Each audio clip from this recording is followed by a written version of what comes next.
This episode contains graphic descriptions of crime scenes which may be disturbing to some listeners. Today we continue the story of a 45-year-old Oregon woman who vanished on a fall day in 1999. Her devoted daughter and a determined cop are still trying to answer the question, where is Leona Kinsey?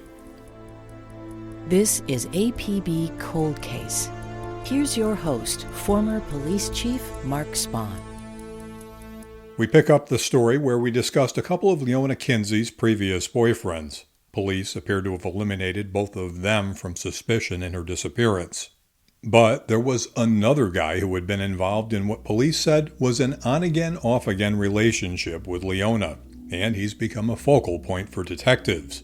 Juan Pena Lamas. She owed him money. So in the early 2000s, we interviewed him. And of course, he denied having any responsibility in her disappearance. He also lied to us because he denied having any involvement in drug activity whatsoever when we had enough people say that he was involved in the illicit drug trade, mostly methamphetamine. We were told that he had connections to a nearby county, which is the hub where our drugs come from. So this was all adding up. Leona's daughter was not familiar with John or Juan Pena Lamas, but since her mom's disappearance, she's learned more about him and about the rumors involving her mom that might have been a motive for someone like Juan to silence her. I'd never met Juan. I'd never heard of him. When I first heard that she went to meet him, Nancy said that she went to meet a man named John, that my mom called him Mexican John. I can't remember where I heard that Juan was involved in drugs, but Nancy said there were rumors around town that my mom was a snitch and that she would go to people's houses and shortly after they would be busted, and that she was worried because she went to meet John and she never showed up. And so I kind of just put two and two together that he was a dealer. And then I think I found out for sure, a couple of years down the road that I didn't know that he was involved with cartel or anything like that until later. Lieutenant Hayes said that in the past couple of years, he's gone back into the file and started looking at the connection between Juan and Leona. Just in the last 2 years, I have completed over 23, 24 police reports on this, where I've done more interviews. And the consensus of information is that Leona owed the Mexican cartel money for drugs, and they are responsible for her disappearance. I don't have tunnel vision on that, but if you hear enough things from a bunch of different places, all saying the same thing, I think that's deserving of my attention. Police wanted to learn more about the last contact between Juan Pena Lamas and Leona. So we asked him to do a polygraph. He agreed to do the polygraph, but he failed to show up for the appointment. Shortly after that, he was arrested on crimes not associated with this and was put in prison. Any hopes of interviewing Juan Pena Lamas in jail were dashed in 2006. He'd been deported to Mexico. But Hayes is still working on the case, trying to get an answer, and he still wants to talk with Pena Lamas. Juan is still a person of interest with me. Doesn't mean he's a suspect, but he's definitely a person of interest. I think he had something to do, whether or not he was the actual person that is responsible for her disappearance. I think he has some knowledge into the information that we need to know. So the FBI helped me with a proof of life. As of last year, we know he was still alive, and he lived in Manzanillo, Mexico. I think it's in central Mexico. I'm still trying to work with the FBI on how can I get another interview with him. Police say they don't see any indications of a Mexican drug cartel presence in La Grande, Oregon itself, but they are aware of cartel activity nearby. Okay, what I can tell you is we don't necessarily have the cartel here. The hubs where we get our drugs is from a county 45 miles away. And then another county a little bit beyond that. Those are the hubs. That's where the Mexican cartel is. For La Grande, what happens is your drug dealers, they usually only deal to smaller groups. It's smarter that way, a little bit more secure from a drug dealer's perspective. So a lot of our drug dealers would be dealers just enough to support their own habits. And what they would do is they would collect money from their clients, if you will, and then they drive 45 miles. That's where they meet the Mexican cartel drug dealers and get their drugs, and then they bring it back. So just how connected is Juan Pena Lamas to the cartel? And how high up the chain did he go? So I don't know who his associates were. Nobody seems to know who his connection was, where he got his drugs from. He would brag about it being in the cartel, and he was a cartel member.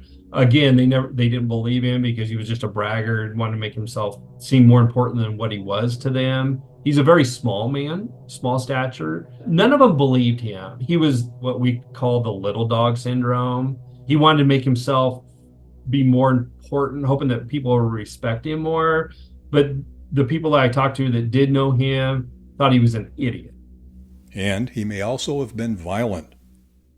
Going back through the interviews and re-interviewing 4 different people, he told he wasn't responsible for Leona's disappearance, but he had information that he had some kind of pull on making this happen to her. So what are we talking about? When I look at this whole case, I think the most reasonable explanation is she was abducted. She knew who abducted her because they planned to meet at this parking lot of this grocery store, and she was murdered. I think that's the most reasonable explanation. Again, it's what I call my Juanology. You know, what does everything say about Juan? And we've had some information. You know, I've interviewed ex-girlfriends that live 300 miles away from here in a life that he lived prior to living in our community. You know, when you look at his relationships with women, he was abusive. And if he's abusive to his past girlfriends, then I have every reason to believe that when he was involved in an intimate relationship with Leona, he was also abusive. Was that relationship, whatever it was, so toxic that Juan could have done something to Leona? He's an interesting person. When I did some Juanology on him, who is Juan Pena Lamas. And in speaking with him, he definitely has a history that is a recipe for being, involved in homicide. My theory is, yes, I think it's plausible that he was the one that called her. She knows him. She's comfortable with him. They do their drug deals at this particular parking lot. And based on the couple of years that I was in the drug task force, listening to body wires and doing drug crimes daily and investigating these, is that he said, okay, we're going to go meet somebody. And I think somebody probably helped in this. The most consistent information is that would be the Mexican cartel. He was the conduit to the cartel. They're the ones responsible. He has information about it. And maybe he's fearful. If he didn't do it, but he knows who did, and it is the cartel, that's another barrier. If people know that if they talk about their involvement in something and it's connected to the cartel, that's very dangerous for them. Lieutenant Hayes recalled a case where Juan was reportedly involved in burglaries, and it was Hayes himself who found him. And I ended up finding Juan hiding in a shed, and he was armed with a gun. Plus, there was a lot of reports of physical violence, domestic violence, where he was a physical abuser, drug use. Those things start to make him, based on my training experience, capable of doing something like making Leona disappear. As the investigation continued, Leona's daughter, Carolyn, did what she could to cope. She told me about a writing project she did for school around 2006. Her assignment? 12 pages of nonfiction. So she wrote about her mom's disappearance. Carolyn's aunt sent the story to the newspaper, and it was published, catching the attention of a woman who relayed a disturbing story to her. A story about Juan Pena Lamas. About a week after that, a lady called me. She was an elderly woman whose husband had died, and she hired a man to work the property, to work their ranch. and she hired this man named John. And he was charming and well-spoken and clean-cut and had a lot of ranch experience and became really close to the family. He ended up raping and beating her granddaughter to the point her granddaughter was pregnant, had gotten pregnant through this interaction and lost the baby.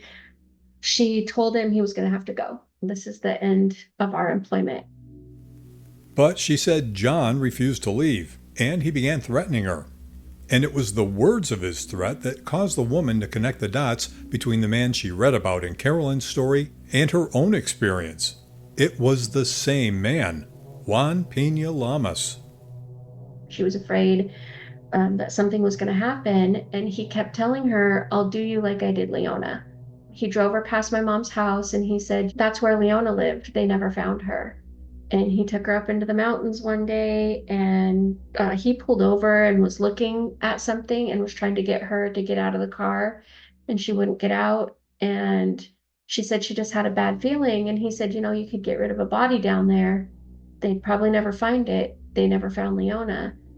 And she said she never knew anything about Leona. She'd never heard of my mom's case, but when she read my story, she knew.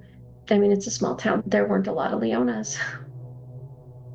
So when we look at Juan Pena Lamas, we have what appears to be a pattern of violence and a possible connection to a Mexican drug cartel. So let's go back to the discussion about Leona possibly being an informant for the police. And what I know from officers that would deal with her, she was quite prickly. She was not one to cooperate with the police. And, that was kind of the snitches get stitches, mantra back then. And no indications that she ever cooperated with the police in any kind of drug investigation, at least not in our county. Like, my thinking, and law enforcement has said that she wasn't working for them. When I've looked through the courts, there are court cases that were just dropped. Like, there was one where she had a couple of arrests. I think she had possession of marijuana. But there was another man who contacted law enforcement about 3 or 4 months after she disappeared and said that John was at his house and said that he got rid of her and that he had to because she was going to rat on him and that he wasn't stupid enough to do it by himself.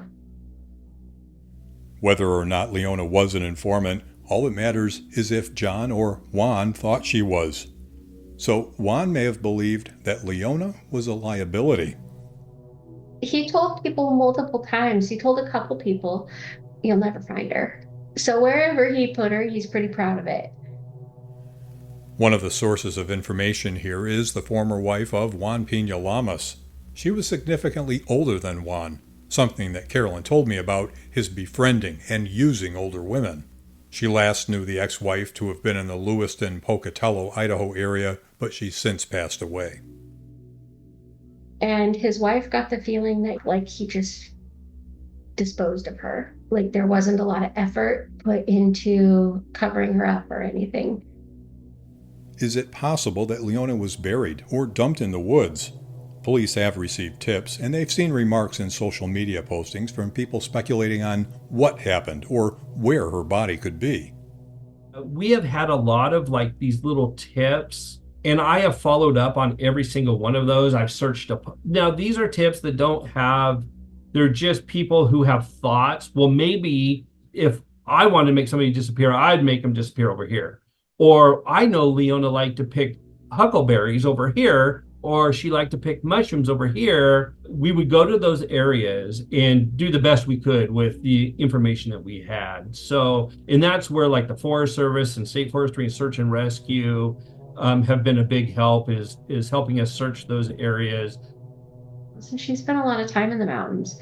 She loved hunting and mushroom picking and fishing. And, if there was a season to be harvesting or gathering, she was doing it. One of the tips police received was from a person who said they were a web dowser, something we'd never heard of. The best I can explain a web dowser, because I had to ask, was, how people find water by doing water witching, I think it's called, with the sticks. Well, they do this over a map, and it's supposed to indicate on a map where lost items or people are. This lady sent me a letter and said, stop looking. And she gave me the exact coordinates. So I went and looked, and it was a impractical area, but I searched nonetheless. So every one of those pieces of information we look into, for me, it's like maybe she's using that as a cover. She actually knows that the body's there, and now she's somehow connected, but trying to throw me off the trail by saying she's a web dowser. So in 25 years, I am no closer to finding Leona. And that's a struggle for me. I think that there's somebody out there, so does her daughter, that has answers, and we're hoping that he'll come forward. And someone did come forward. Juan's ex-wife said that he knew who killed her, and he gave her a somewhat exact location. We knew the area that she told us based on his descriptions. We used cadaver dogs, search and rescue team. We went back and even searched ponds in that, and didn't come up with anything. That was about the most direct one, where he actually said, I know where she's at. I didn't do it, but I had somebody do it for me, and it's in this area. Did Juan's ex-wife share any other details with her own daughter? Could she now hold the key to some answers in this decades-old mystery? And I imagine she told her daughter, and maybe her daughter remembers more, or maybe her daughter's able to interpret from Spanish to English better than her mom was. Maybe as time went on, her mom told her something that she didn't tell the police. Lieutenant Hayes has interviewed and re-interviewed several people in recent years. As he mentioned, some witnesses were reluctant to talk in the early days of the investigation, fearing they might be implicated in drug activity. With the passage of time, I am finding that they are pretty cooperative on talking about their own activities, which validates now that Leona was heavily involved in the use and sale of methamphetamine at the time. And I feel like these interviews that I've had over the last couple of years with those closest to Leona have been honest and trustworthy. Some of those people are now deceased, but a lot of the close associates to her that were in the drug scene with her, most of them, I'm proud to say, are recovered now. They got past that dependency to drugs and are on a good path, which helps. And Lieutenant Hayes is very interested in having another conversation with Juan Pena Lamas. He's been working with the FBI as a liaison because of the jurisdictional concerns. There's enough reading between the lines that I know that there's some logistical challenges for the FBI down there. At the end of the day, if that's what I got to do is have a translator and we just call him and get, because I'm armed with more knowledge now than we were when we talked to him in the early 2000s. I think it was 2001 or 2. I asked Carolyn what it would mean to her to finally have answers on what happened to her mom and where her remains might be found. I can imagine what I think it will mean to me, but I don't, I won't know until I get there. It'll mean that everything that I imagine happened in every way. My mom was such a fighter. I know it wasn't easy. I know she didn't go out without a fight. I have imagined him killing her and enjoying it in thousands of different ways. It would mean that I wouldn't have to imagine all of those anymore. Carolyn has wondered how she'd feel if the day came when there was a clue, when maybe some of her mom's remains might be found. If we are able to find her, locate her, I kind of get torn, I know after this amount of time, if bones are found or remains are found, depending on how they were disposed of or covered or uncovered, I know that it will be challenged to be able to extract any DNA or enough to identify her. And the odds of them finding all of her, they'll just find parts. So I go back and forth between, do I want to find her? Do I want to find her and just have it in my head that I don't know if this is her or not? And if it is, there's only parts of her and the rest of them are out there somewhere. But it's this time of year when people are hunting and tromping around in the woods. I mean, people are tromping around all the time because mushroom season, I don't know if other parts of the country that's a big deal, but In my home area, mushroom season is a big deal. So people are always out, picking huckleberries and mushrooming and hunting and getting firewood. And it just, this time of year when they're hunting, I just always hope that they're gonna stumble across something. What are the chances of them stumbling across a leg or a rib and thinking it's an animal after this long? But I always hope that this time of year somebody will see something. Carolyn knows that her mom had challenges in her life, but she prefers to remember the proud, creative woman who not only raised her, but who also embraced the role of grandmother, the woman who taught her and inspired her. I don't know, I just knew she expected me to just buck up, and get through things if they bothered me, not be so sensitive, to be more confident and more sure of myself. My mom she was funny, she was witty, she had an offbeat sense of humor. She would send care packages to my kids every month, and they would be things like, I don't know where she got them, but once it was like sombreros and books and cowboy boots and different things for costume and booger candies. And if it was silly, she liked it, and she was just always sending us things. She loved being a grandma. But Carolyn says that the lessons taught to her by her mother and the experience of the tragedy of her mom's disappearance have made her stronger, something that her mom inspired in her. If something comes and it's hard and I'm down and I hate it and it sucks and I want to cry about it, I've gone through worse. My auntie would say, the wind is going to blow, like you're an old oak tree and the wind is going to blow, but it won't blow you down, and your branches are going to break, but it's not going to kill you. Your leaves are going to fall and you're going to be cold and ugly, but they're going to come back, and you'll be strong and beautiful, and you'll be bigger than you were the year before. And I say that like nothing can break me. And if she were here, her mom would be proud. Today, Carolyn works in a domestic violence advocacy program with the Puyallup tribe, where she's the manager of their anti-trafficking program.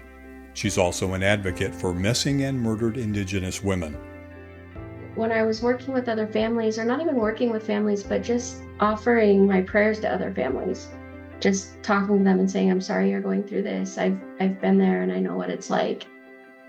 Leona's family and police are hoping that someone out there has a piece of information that can move this investigation forward. 25 years later, and we still don't know anything about the location of Leona. Problems that we have is typically in homicides, which I think this is the most reasonable explanation for her disappearance, is you need two things. You need a body and you need somebody talking about the body. We have neither. And her daughter is very active about advocating for her mom's case nationwide, just hoping that at some point somebody was a cellmate to the suspect and wants to come forward, or maybe enough time's gone by where they don't feel like whatever their involvement was in the illicit drug trade or in their relationship with Leona or whatever it may be would give us some little information that would be helpful. I just want people to know that, because we've had some people that have said, well, I wasn't going to call you, and I didn't call you for a couple of years because I didn't think it was important. But then I thought, well, I saw another flyer on her. I thought I better call you. I would just love to encourage, if they don't think the information is important, let me sort that out. If they have any information in regards to Juan Pena or Leona Kinsey's disappearance, please call me. Let me sort it out, whether it's relevant or not. I don't want to leave any stone unturned. If you have any information about the disappearance of Leona Kinsey from La Grande, Oregon in 1999, call La Grande Police at 541-963-1017. For maps, photos of Leona, Juan Pena Lamas, and more, check out our show notes at apbcoldcase.com. There's also a resource page on our website with contact information for victims of domestic violence and human trafficking. Thanks for listening to APB Cold Case. Tell us about your cold case at apbcoldcase@spawngroup.com. APB Cold Case is an original Spawn Group production.